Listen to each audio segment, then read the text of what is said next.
Greetings. I am Minds, a dark and mysterious entity lurking in the depths of your imagination.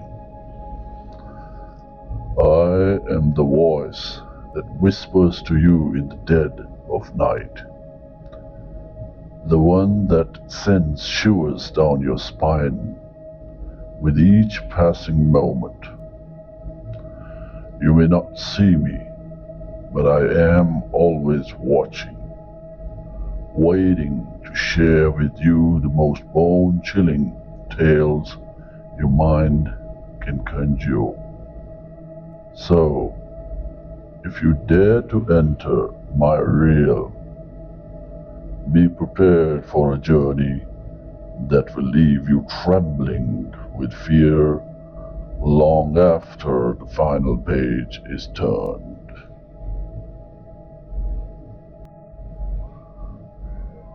Three ghost stories. True ghost stories. The Burn in Hell incident. Recently, I witnessed something that makes me believe that for every action, there's a consequence. We will all have to pay for our misdeeds, sooner or later. I attended a Taoist seance recently. I was accompanying a friend who wanted to consult the medium on a problem relating to his health. It was the first time I had ever attended a seance. It took place in a semi-detached house. The whole house was in darkness, except for the red glow of candles and joss sticks emanating from the altar. It was hot and musty, the still air thick with incense smoke. There were a lot of people, including babes in arms, seated on the floor in the hallway, probably waiting their turn to consult the medium. The medium sat in front of the altar at the far end of the room.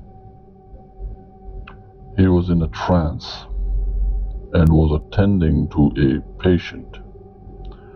She complained that her husband was having an affair and was seeking the medium's help to return her husband to her.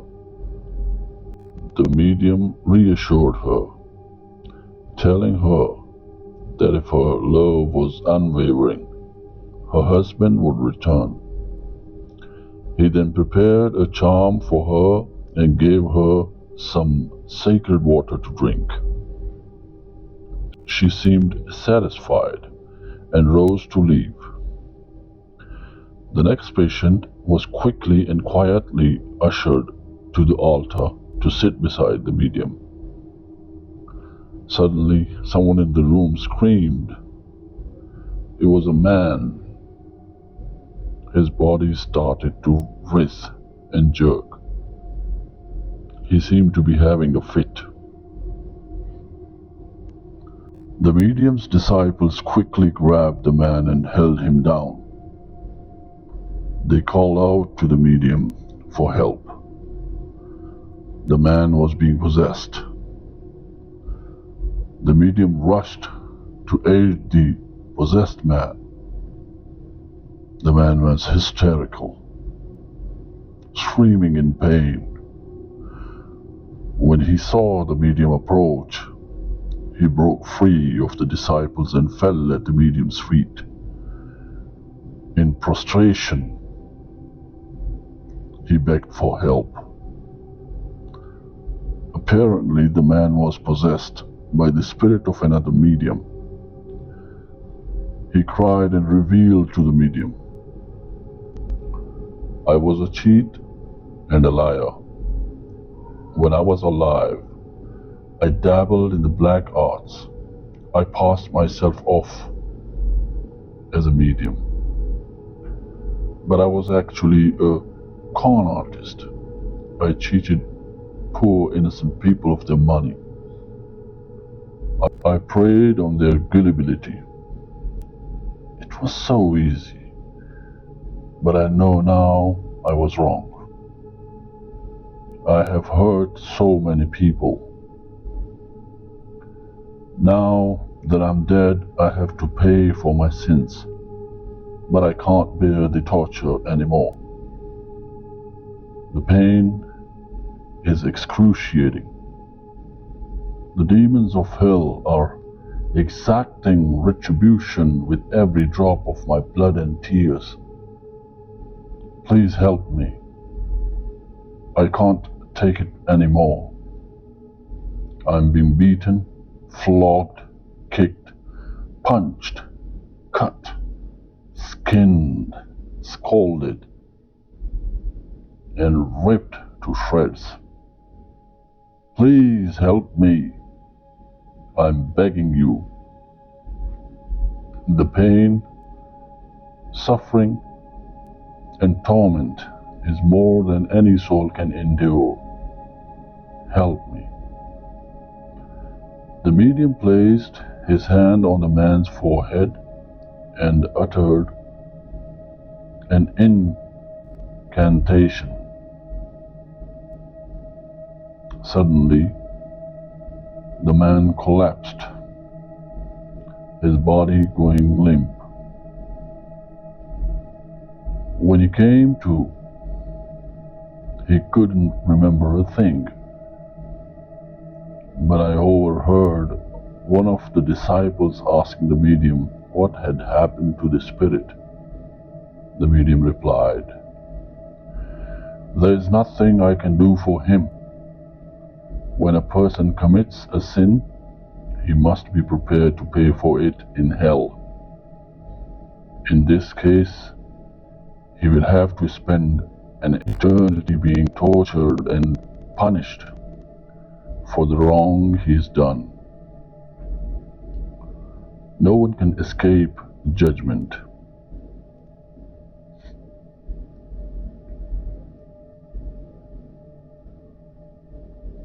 The Erie elevator incident. You're going to think I'm crazy, but what I'm about to tell you really happened. I'm not making this up. I'm a salesgirl in a major department store. We normally work 2 shifts, the morning or afternoon shift. I hate the afternoon shift. I get home really late, about 11 p.m. There's no one around at that time of night. The place is so deserted, quiet. I always worry about taking the lift so late at night. I mean, what if someone was watching me?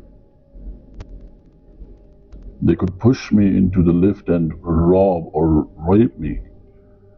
No one would be able to help me. But I try not to think about it. It only makes me paranoid. But nothing could prepare me for what I was about to experience. As usual, I arrived home from work at about 11.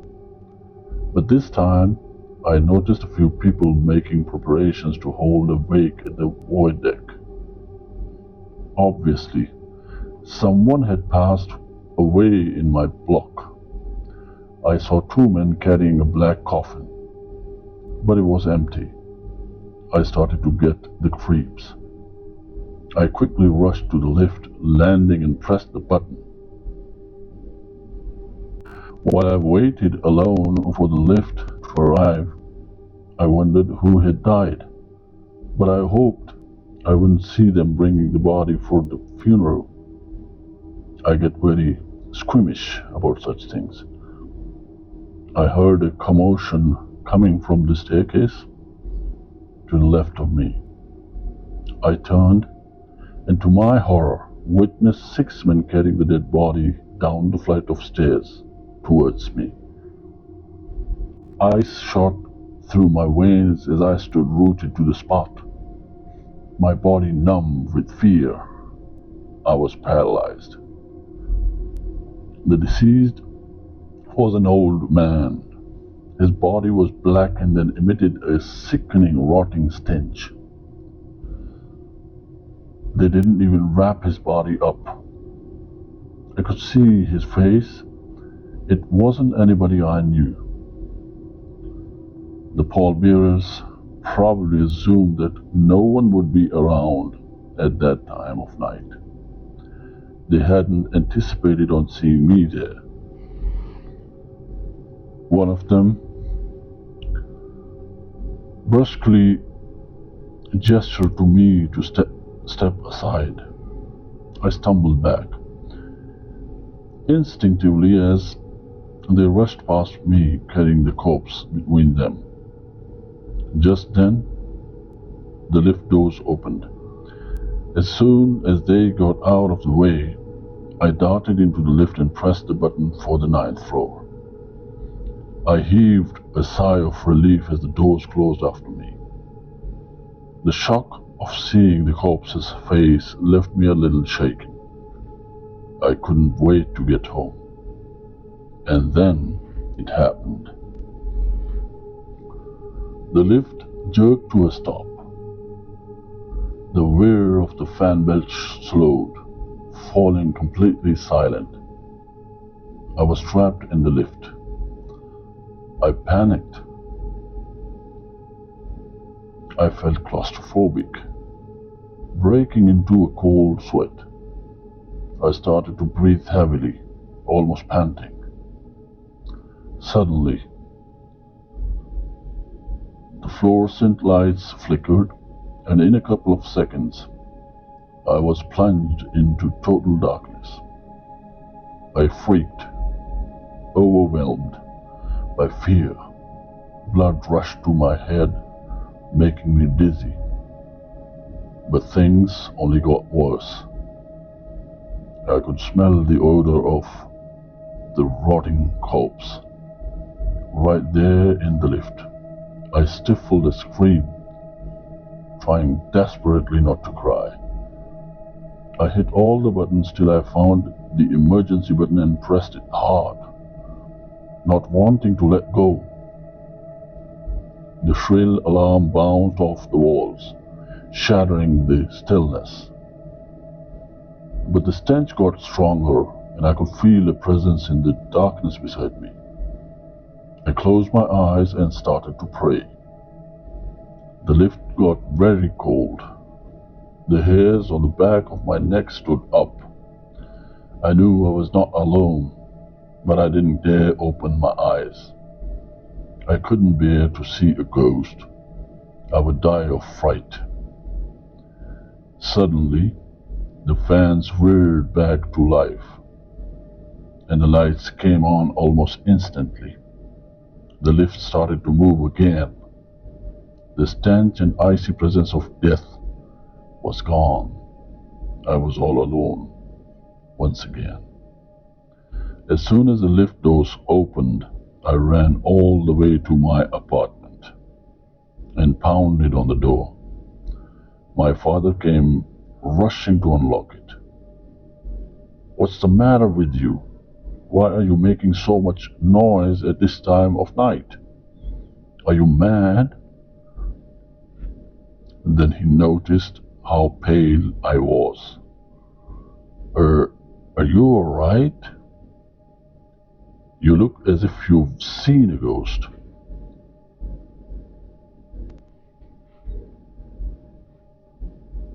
The eyes are alive incident.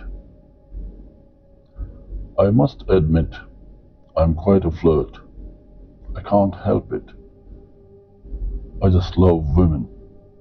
It's not unusual for me to see 2 to 3 women a week. I'm definitely not ready for a commitment or a monogamous relationship. Therefore, I'd never get myself entangled in a serious relationship. If things got too serious, I'd call it quits. It worked out fine until I met this beautiful girl, Nurlinda, and we immediately hit it off. We enjoyed a pretty intense relationship, but after about a month, I was back to my old ways. I told her what we had shared was beautiful, but it was time we moved on. She flew off the handle. She screamed and kicked me, scratching my face with her long nails. I had not expected her to react so violently. I tried to calm her down, but it was no use. She hated me. She spat in my face and growled, "You think you can just have your fun and throw me away? I'll teach you a lesson, you bastard." Well, that was the end of it, I thought. But, boy, was I mistaken. Things started to go very wrong for me. I suffered a string of bad luck. I was under enormous stress at work. It began to affect my love life too. I just couldn't concentrate. I lost interest. Add to that, I wasn't feeling too good. I felt lethargic and depressed. I started to get rashes all over my body. What was happening to me? I thought. But what was worse, I kept thinking of Nurlinda. I was fixated. I couldn't get her out of my mind. I used to collect little mementos of our relationship. There was one photo of her I particularly liked. It was a close-up of her face, and she was smiling. I blew up the photo and had it framed and placed on my bedside table. I'd stare at the photo each night before drifting off to sleep. But I couldn't sleep. I kept getting weird nightmares of being chased by ghouls and goblins. I'd wake panting, engulfed in fear. One night, after I had awakened from another hellish nightmare, I reached over to the bedside table to switch on the lamp. As soon as the lights came on, I noticed Nurlinda's photo, but to my horror, her eyes moved, staring directly at me. I gasped and recoiled in fear. How could it be? Slowly, I steeled myself to look at the photo again. It was back to normal, just an ordinary photo. Then I heard it. It was an eerie, high-pitched laugh, and it was coming from downstairs, in the living room. Who could it be? Terror was welling up within me, spreading through every pore of my body. I had to go downstairs to check it out. Carefully, groping in the dark, I made my way down. The laughter grew louder as I descended the stairs. There was definitely someone in my living room, but how could anyone get in? As I stood at the foot of the stairs, I saw something that made my blood curl. It was Nurlinda, or at least, it was a silhouette of a woman standing in the darkness, laughing, but her shape and voice reminded me of Nurlinda. I fumbled for the light switch and flicked it on. Just as the lights flooded the room, the figure vanished. I couldn't believe it. What was it? Was it a ghost? Just then the phone rang, jolting me out of my daze. It was 2 a.m. in the morning. Who could be calling at that hour? I wondered. I was almost afraid to answer the phone. Reluctantly, I picked up the receiver. The same eerie laughter echoed over the phone, sending shivers down my spine. I slammed the phone down and pulled the plug out of the wall, disconnecting the line. But to my horror, the phone rang again. I threw the phone hard to the floor, smashing it to bits. The next morning, at work, I confided what had happened to a friend. He suspected black magic. I didn't know what to believe anymore. He recommended to see a medium.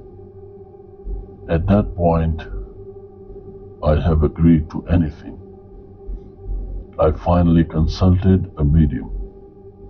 He confirmed my worst fears. Nolinda had cast a spell on me. Thankfully, he could counteract her charm.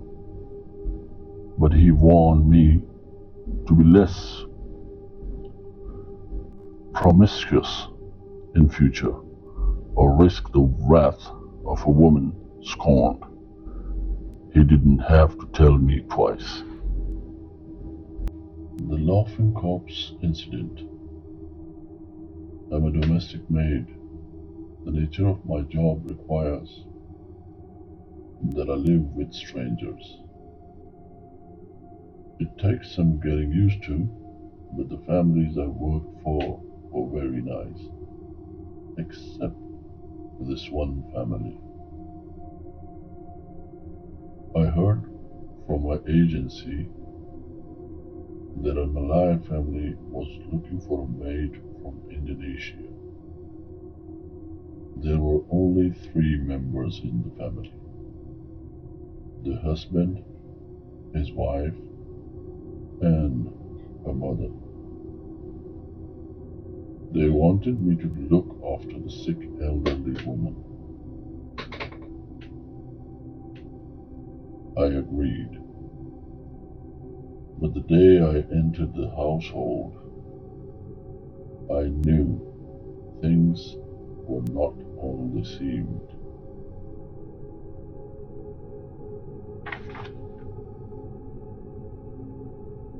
They lived in an old house off Pasir Panjang. It was the only house for miles around. All around Lalang grew wild, reaching as high as my waist. I was afraid there might be snakes in the area. Everywhere you turned, you could see huge trees. It was living like in a forest. There were no lights around for miles. The whole place had an eerie feel about it. I regretted accepting the assignment. Now I'd be stuck here for the next several months. The inside of the house was even spookier. All the curtains were drawn, plunging the house into darkness.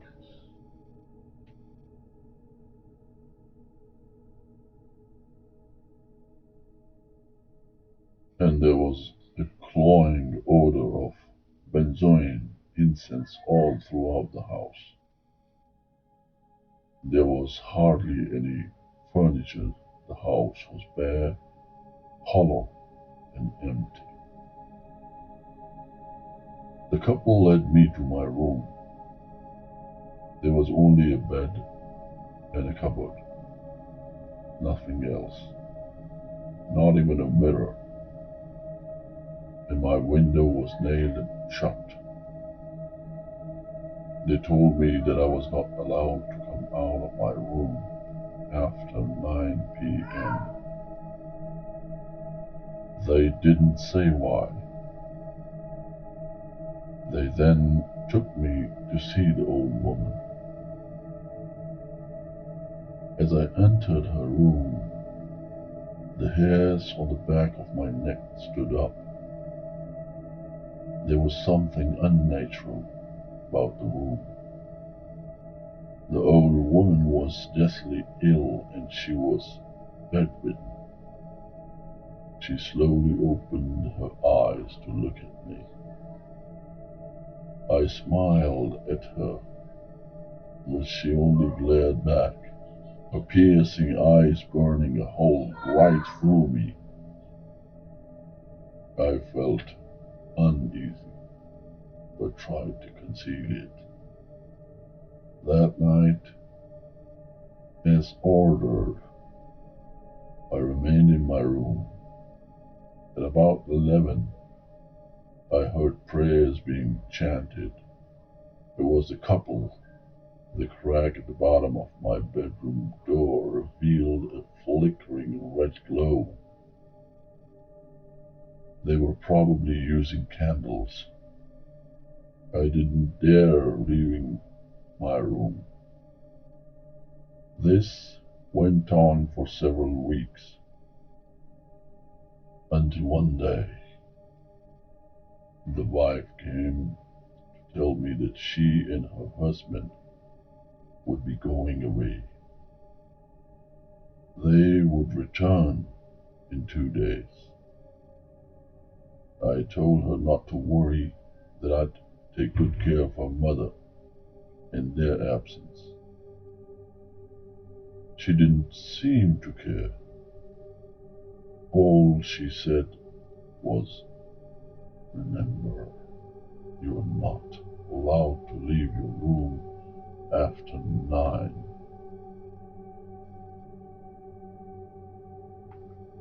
The first night was uneventful, but on the second night, it was late when I heard a scream coming from the old woman's room. I knew I was not supposed to leave my room, but I had to see what was wrong. I rushed to the old woman's side. She was having difficulty breathing. She clutched my arm and held on tightly. She tried to tell me something, but before she could, she expired. I suddenly felt an icy chill shoot through my body. I could sense another presence in the room, but then it was gone. I calmed down a little. It must have been my imagination, I thought.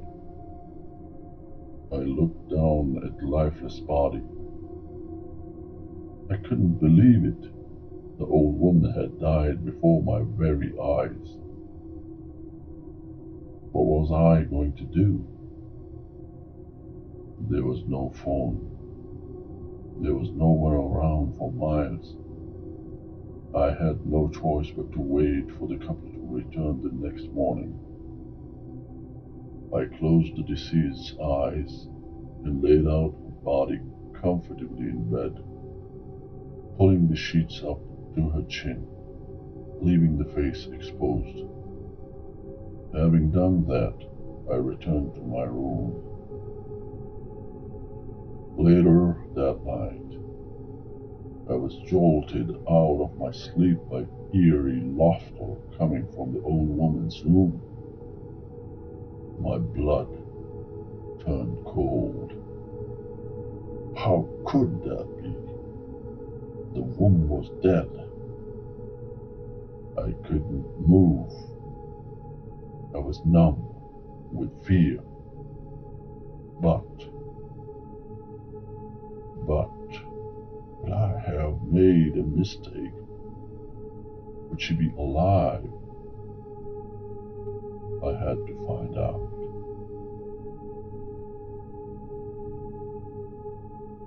I slowly made my way to the room.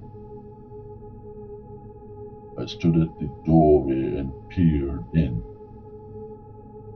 What I saw made me reel with fear. The old woman's eyes were open, but her body was exactly in the same position I had left her, and she was not breathing. She was dead. Then I noticed it, a black shadow hovering above her bed, circling it. I screamed. I dashed back into my room and locked the door. I sat up in bed the whole night, praying, trembling. It was all I could do to keep from fainting. Thankfully, dawn broke, and several hours later, I heard a knock on my door. The couple had returned. They had obviously found the old woman's body. They told me that they wouldn't require my services anymore and drove me into town to my agent's office. I can't explain what happened. All I know is I'm glad to be out of that house. The Suicide Blood Incident. I live on the first floor of an HDB flat. Directly under my apartment is the void deck. Most evenings, my khakis and I would meet at the void deck to relax, sit around, play the guitar, sing a couple of songs. The typical mat pastime. It's very peaceful to watch the sun go down in the evenings. That is, until what happened that fateful night. As usual, my members and I were at the foot of my block, jamming to some hard rock ballads. It happened. There was a loud shrieking, followed by a pounding thud. A young Chinese girl, barely in her teens, committed suicide by jumping off the block. And she landed just a few feet away from us. You can't imagine the shock and the horror we felt as we sat there staring at her body. I saw the whole thing. She landed on her back, the back of her head smashing hard against the ground, exploding in a sea of blood. And the blood splattered all over us. I was numb. I couldn't move. The sight of her mangled body, the raw smell and warm stickiness of her blood on us. It was too sickening. I vomited. That night, I was delirious. I couldn't sleep. I kept replaying the scene of her death in my mind. I could hear the crunch and thud of her body impacting on the concrete ground. The splatter of blood and her eyes. They were open and staring at me. was sick for the next few days, running a high fever, but I soon got over it. I tried to mentally block the image of the dead girl from my mind by keeping busy, focusing on other matters, and I always kept the windows in my bedroom locked and the curtains drawn. My room was facing the scene of her death. I thought the horror was over. Little did I know it was just beginning.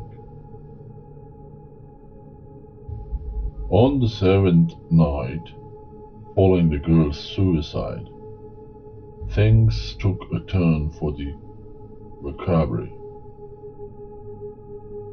It was about midnight when I started to feel uneasy. I was shifting restlessly in my bed, trying to relax and fall asleep, but I couldn't. I was too tense. I had this feeling of dread and despair. I couldn't explain it. Everyone at home was asleep. All the lights were off. My room was in total darkness. I was afraid. Then I heard it. A slight tapping noise on my window. I broke out in a cold sweat. What could it be? Just then, the tapping stopped. There was silence. I held my breath, waiting, listening, and then I heard it. Sobs. Faint at first, but it soon grew louder. Someone was crying outside my window. I was overcome with grief. I could feel the pain and sadness. I was actually experiencing the dead girl's despair. Then I heard my name being called. It was more like a plea, a soft, haunting voice echoing through my head. I had to look out the window. I got up and walked to the window, the sobs growing louder with each step. With sweaty palms, heart pounding, I slowly drew open the curtains and unlatched the window and peered out. There she was. A bolt of electricity shot through my body. I couldn't move. She was crouched on the ground, on the exact spot her body had landed.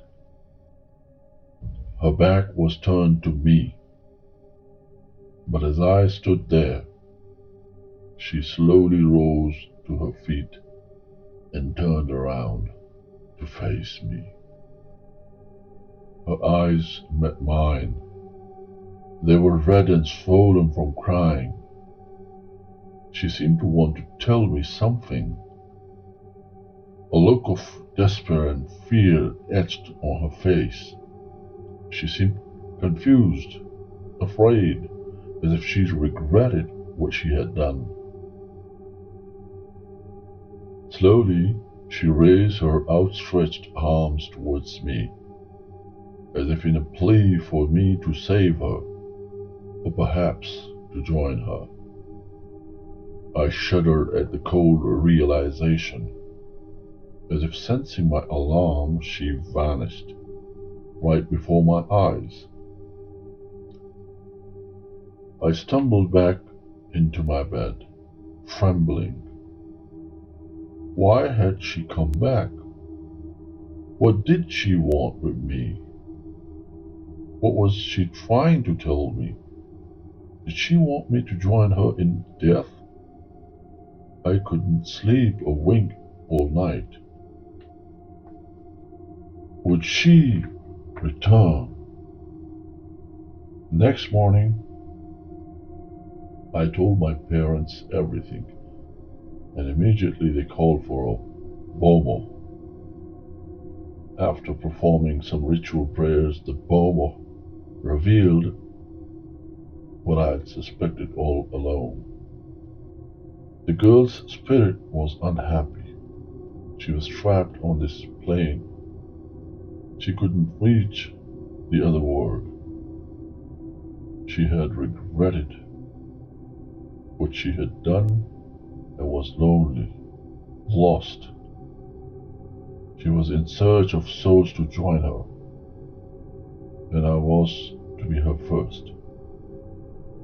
But the bomo told me not to worry. He tried to appease the spirit and lead her to the other side. She wouldn't bother me again. And she never did.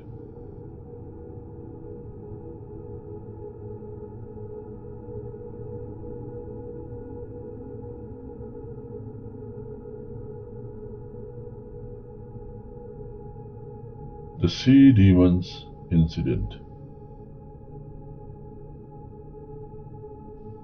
Taoism is a religion that involves many rituals. One such ritual is the cleansing of deities. This is only done by mediums.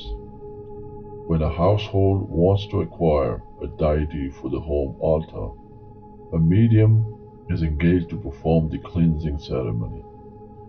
What it means is, before you can place a deity on your altar, you must first ensure that the idol is blessed and purified. This is done by washing the idols in the sea. I was witness to one such ritual, and believe me, it is quite an experience. A friend of mine wanted to install an expensive bronze idol in his altar. He approached a medium to conduct the cleansing ritual. We were given special permission to accompany the medium and his disciples to the sea, to watch them perform the ritual. It was close to midnight when we arrived at the beach. It was dark and cool. A gentle sea breeze was blowing. The water was a shimmering black abyss that stretched and merged with the night sky.